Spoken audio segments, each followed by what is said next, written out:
And for more on what's next legally for Kim Davis, Chief Legal Correspondent Jan Crawford joins us from Washington. Jan, as we just heard from Dean, she could face different charges. What kind of charges, or could she face jail time?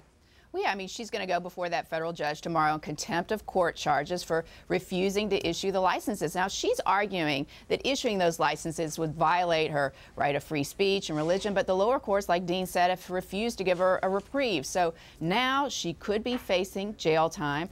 But I think the most likely outcome at this point is some kind of fine. I mean, remember, the obvious thing here would be just fire her, but she can't be fired because she's an elected official, so she would have to be impeached. That is not looking likely at this point in Kentucky, so I think tomorrow most we may see is potentially some kind of fine.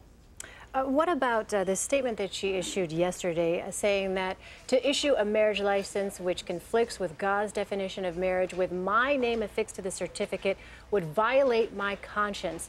Will the First Amendment right of religious freedom protect her in this instance? You know, I don't think so. I mean, Kentucky law requires clerks to issue licenses to eligible couples, and the Supreme Court ruled this summer that same-sex couples are eligible. Here in this case, the lower court has said that, you know, she's not signaling she approves same-sex marriage. She's the clerk. She is just certifying that same-sex couples are allowed to marry under the law. So her religious beliefs, you know, the lower court said, really have no bearing on that legal question. And generally, I mean, if you think about it, courts have said public employees can't opt out of performing their public duties if that would violate the Constitution. I mean, you couldn't, for example, refuse to provide services to Jewish people or Muslims or African Americans. Jan, do you have any idea if any of the other counties across the country have had problems complying with the Supreme Court's ruling over same-sex marriage? Yeah, I mean, this is the first that we've really seen reach this kind of level. And I mean, let's put this in perspective. I mean, because I think that says a lot about the rule of law. I mean, there are more than 3,000 counties in this country.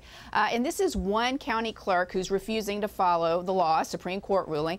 And I think that is actually, in some ways, a testament to how the vast majority of people in this country are following the Supreme Court's ruling, even if they may not agree with it. I mean, this is nothing like, you know, the 50s and the 60s when vast areas of the South refused to follow Supreme Court decisions on school desegregation. I mean, troops had to be called in to enforce that. This is one clerk in one county in the entire country. All right, Jan Crawford for us. Thank you.